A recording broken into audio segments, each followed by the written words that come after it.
BC 538년에 스룹바벨을 지도로 하는 기국파, 또 느헤미야, 모르드게, 에스더 이런 사람 잔류파가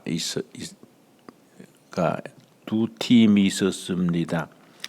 근데 느헤미야가 페르시아 궁 수산궁에서 왕을 보좌하는 고위직을 맡았었습니다. 거기서부터 느헤미야서가 시작됩니다. 그 앞에 에스라가 에스라가 먼저 나오고 느헤미야가 뒤를 잇습니다. 본래 구약 성경에는 에스라, 느헤미야가 같은 책입니다. 같은 책인데 BC 160년 70명 학자들이 히브리어 성경을 헬라어 성경으로 번역할 때에 그걸 70인역이라고 부릅니다. 그때 에스라와 느헤미야가 분리됐습니다. 본래 한 권으로 읽게 되는 게 좋습니다. 1장 1절 하가라의 아들 느헤미야의 말이라. 아닥사스다 왕 제20년 기슬르월에 내가 수산궁에 있는데, 페르시아의 수도 수산궁입니다. 2절 내 형제들 가운데 하나인 하나니가 두어 사람과 함께 유다에서 내게 이르렀기로. 자기 형제 중 한 명이 예루살렘에서 살고 있다가 수산궁에 있는 형님 느헤미야를 찾아왔습니다. 그래서 느헤미야가 동생에게 예루살렘에 남아있는 동포들의 사정이 어떠하냐 물었습니다. 그때 참 슬픈 소식을 전해줍니다.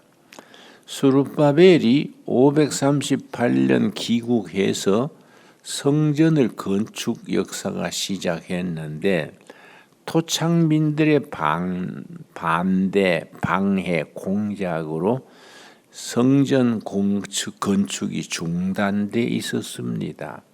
그리고 예루살렘 성은 바벨론이 BC 587년에 허물어뜨린 후에 성벽은 허물어지고 성문은 불타버리고, 스룹바벨이 그 뒤 538년에 기국해서 성전 건축하다가 그게 중단된 상태랬습니다. 그 사정을 지금 일러줍니다. 3절 그들이 내게 이르되 사로잡힘을 면하고 남아있는 자들이 그 지방 거기에서 큰 환난을 당하고 능욕을 받으며 예루살렘 성은 허물어지고 성문들은 불탔다 하는지라. 고국의 그런 슬픈 현실, 황폐해진 사정을 듣고 느헤미야가 5가지 행동을 취합니다. 이 새벽에 그때 고국의 비참한 현실을 듣고 느헤미야가 취했던 5가지 액션에 대해서 오늘 살피는 시간 되겠습니다. 첫째, 느헤미야가 훌륭했던 것은 금식 기도로 시작을 합니다. 수산궁의 왕을 보좌하는 고위직에 있으면서도 조국을 위하여 먼저 금식합니다. 자, 1절 말씀. 내가 이 말을 듣고 앉아서 울고 수일 동안 슬퍼하며 하늘의 하나님 앞에 금식하며 기도하여. 아주 참 먼저 금식 기도로 시작을 했습니다. 두 번째 6절입니다. 6절 이제 종이 주의 종들인 이스라엘 자손을 위하여 주야로 기도하오며 우리 이스라엘 자손이 주께 범죄한 죄들을 자백하오니 주는 귀를 기울이시며 회개의 기도를 드립니다. 느헤미야는 조국이 그런 처지에 이르게 된 데 아무런 책임이 없는 사람들입니다. 책임이 없음에도 불구하고 자신의 죄를 회개하는 데서부터 시작합니다. 첫째는 금식하며 조국을 위해 기도하고 둘째는 회개합니다. 야, 이게 우리들의 조상과 우리들의 죄 때문에 하나님이 이렇게 치신 것이다. 그런 고백을 하게 됩니다. 세 번째 8절 말씀 8절 옛적에 주께서 주의 종 모세에게 명령하여 이르시되 만일 너희가 범죄하면 내가 너희를 여러 나라 가운데 흩을 것이요 만일 내게로 돌아와 내 계명을 지켜 행하면 너희 쫓긴 자가 하늘 끝에 있을지라도 내가 거기서부터 그들을 모아 내 이름을 두렵고 택한 곳에 돌아오게 하리라 하신 말씀, 바로 신명기의 말씀입니다. 그래서 이런 관점을 신명기 사관이라고 일컫습니다. 하나님이 모세를 통해서 신명기에서 일러주신 바대로 너희들이 불순종하고 죄 가운데 있으면 나라를 흩어버릴 것이다. 첫째는 아시리아 채찍, 바벨론 채찍을 사용해서 너희들을 흩어버릴 것이다. 그러나 내게로 돌아와 회개하고 바로 서면 그들을 회복시켜 줄 것이다. 그 신명기 사관의 관점에서 확실한 신앙 고백을 합니다. 이런 말씀 우리가 깊이 새겨드려야 합니다. 11절 말씀 주여 구하오니 주여 구하오니 귀를 기울이사 종의 기도와 주의 이름을 경외하기를 기뻐하는 종들의 기도를 들으시고 오늘 종이 형통하여 이 사람들 앞에서 은혜를 잊게 하옵소서. 하였나니 그때 내가 왕의 술 간언이 되었느니라. 왕에게 모든 마시는 술을 담당하는 간은 최고의 신임하는 자리입니다. 왜냐? 술을 대접하면서 거기에 독을 타면은 왕이 죽게 되니까 100% 신뢰할 수 있는 신실한 사람이 맡은 직이 술 담당, 음식 담당입니다. 그러니까 느헤미야가 페르시아 궁수산궁에서 왕을 보좌하는데 왕이 절대적인 신뢰를 받아서 술 담당 책임자가 됐던 것, 이게 중요합니다. 2장 1절 말씀 아닥사스다 왕 제20년 니산월에, 니산월은 유대인 달력으로 니산월 말합니다. 왕 앞에 포도주가 있기로 내가 그 포도주를 왕에게 드렸는데 이전에는 내가 왕 앞에서 수심이 없었더니 자기 조국의 소식을 듣고 금식하며 기도했으니까 얼굴에 표가 났습니다. 그 왕이 묻습니다. 2절입니다. 왕이 내게 이르시되 너가 병이 없거늘 어찌하여 얼굴에 수심이 있느냐. 왕이 느헤미야의 얼굴을 보고 네가 건강한 사람인데 왜 수심이 얼굴에 깃들었느냐 물었습니다. 근데 참 지혜롭게 대답했습니다. 내가 고국 이스라엘 때문에 내가 근심합니다. 그러면은 그 페르시아에는 불충한기 되지요. 참 이게 보면 기도하는 사람이 참 지혜롭게 대답하는 걸 우리가 배워야 합니다. 3절 말씀. 왕께 대답하되 왕은 만세수를 하옵소서. 내 조상들의 묘실이 있는 성읍이 이제까지 황폐하고 성문이 불탔사오니 내가 어찌 얼굴에 수심이 없사오리까.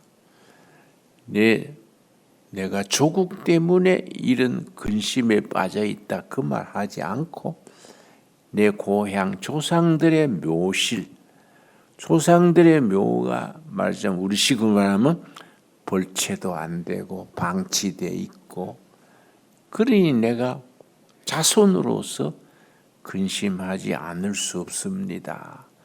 아주 지혜로운 대답이지요. 이런 것이 우리가 신앙인은 늘 기도하는 중에 세상을 살아가는 데에 지혜로워야 합니다. 그런 점에서 2026년 시작되면서 나는 많이 반성합니다. 내가 좀 지혜롭게 처신하지 못했던 것이 많았던 것 같아요. 그래서 3절 말씀,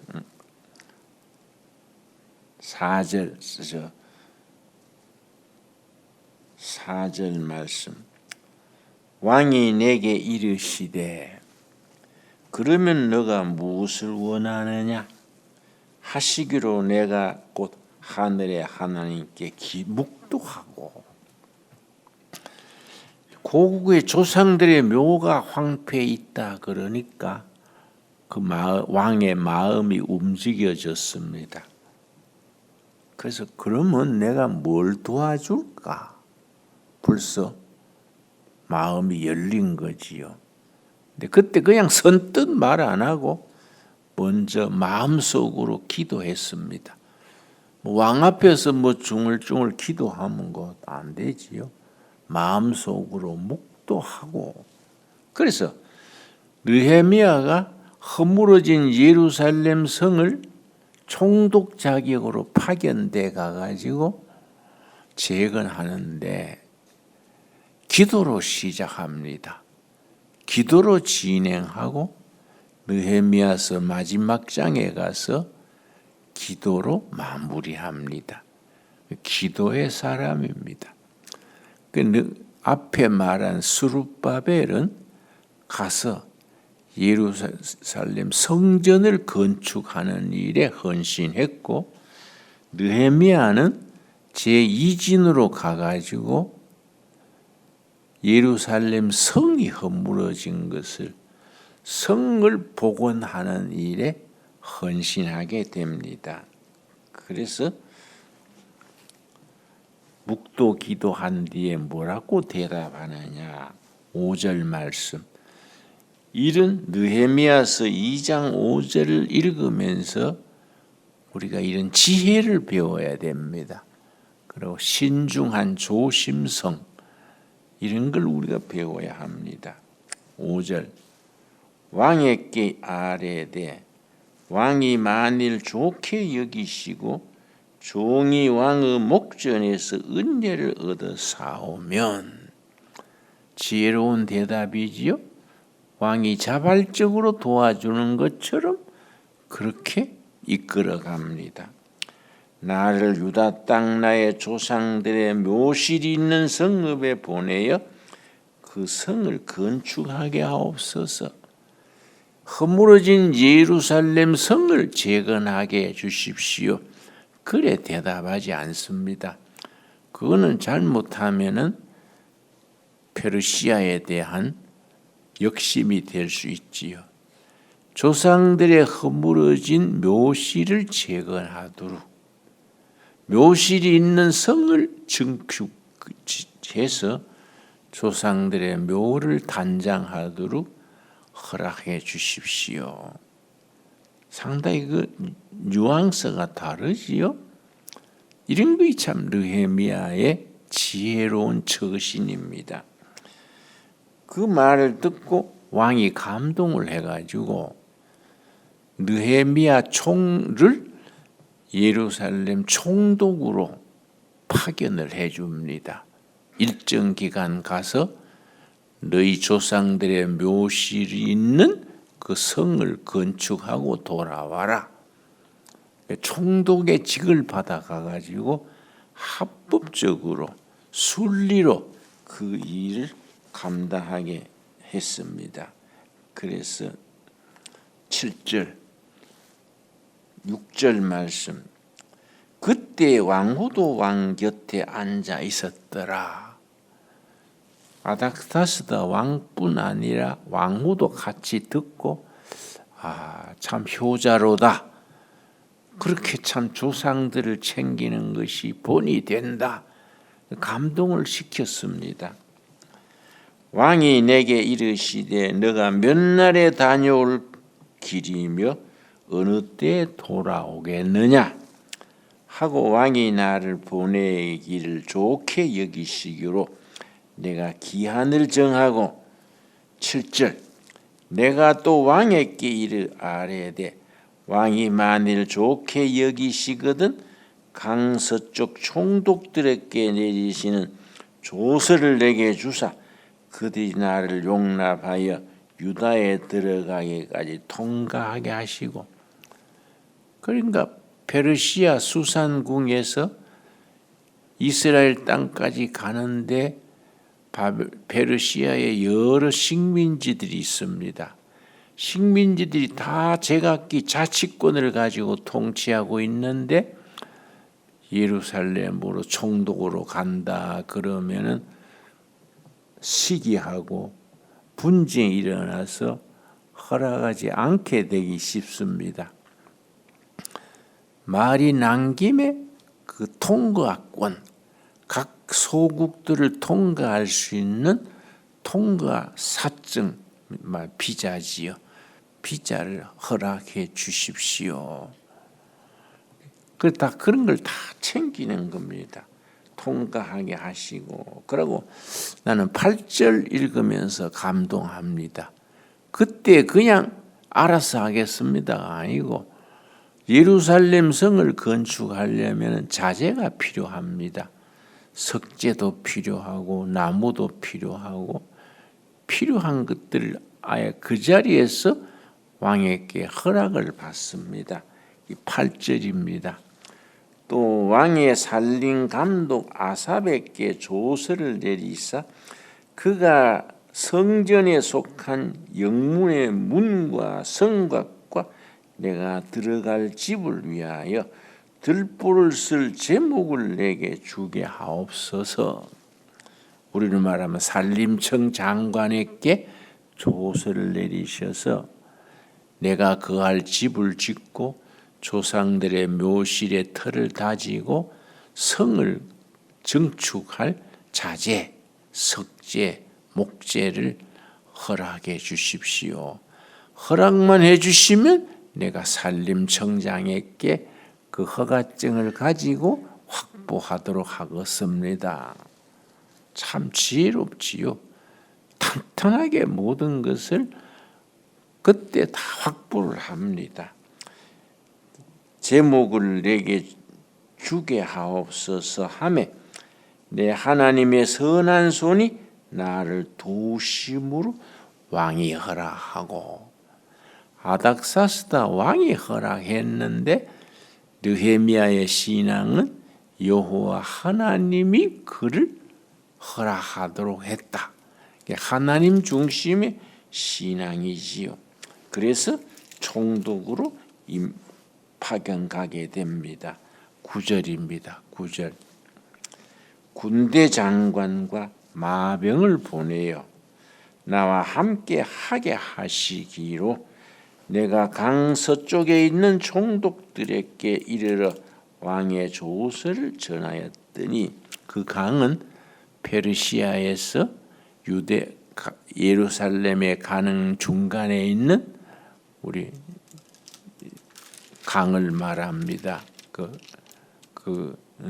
유프라데스 강, 유프라데스 강 동쪽에 페르시아가 있고 서쪽 편에 예루살렘이 있는데 그 강 서쪽, 유프라데스 강 서쪽에 있는 모든 나라들에게 왕의 조서를 전하는 허락을 받았습니다. 우리가 느헤미야서 1장 같은 글을 읽으면서 우리가 매사에 새해를 시작하면서 우리가 이렇게 지혜와 조심성 이런 만반의 준비를 갖추는 이 금식으로 시작하고 기도로 시작하고 그리고 회개로 시작하는 그것부터 시작해서 뜻을 이루어 나가는 그 내용을 잘 살펴서 우리가 배워야 할 점입니다. 그래서 느헤미야서를 통해서 우리가 배워야 될 점이 참 많습니다.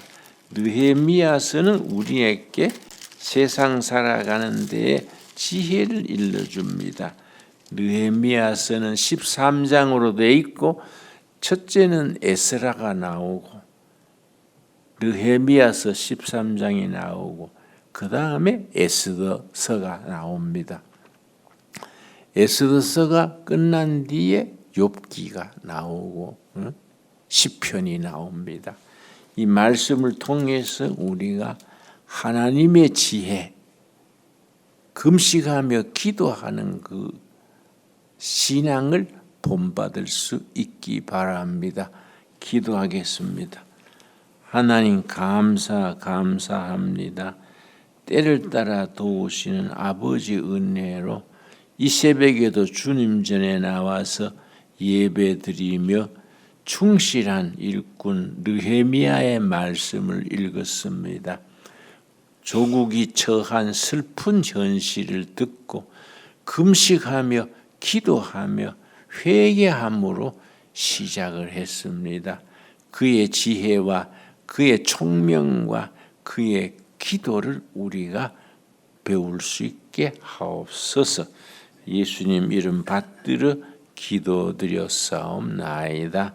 아멘. 하늘에 계신 우리 아버지여, 이름이 거룩히 여김을 받으시오며 나라의 마옵시며 뜻이 하늘에서 이룬 것 같이 땅에서도 이루어지이다. 오늘날 우리에게 일용할 양식을 주옵시고 우리가 우리에게 죄 지은 자를 사하여 준 것 같이 우리 죄를 사하여 주옵시고 우리를 시험에 들지 말게 하옵시며 다만 악에서 구하옵소서. 나라와 권세와 영광이 아버지께 영원히 있사옵나이다. 아멘. 좋은 하루 되시기 바랍니다.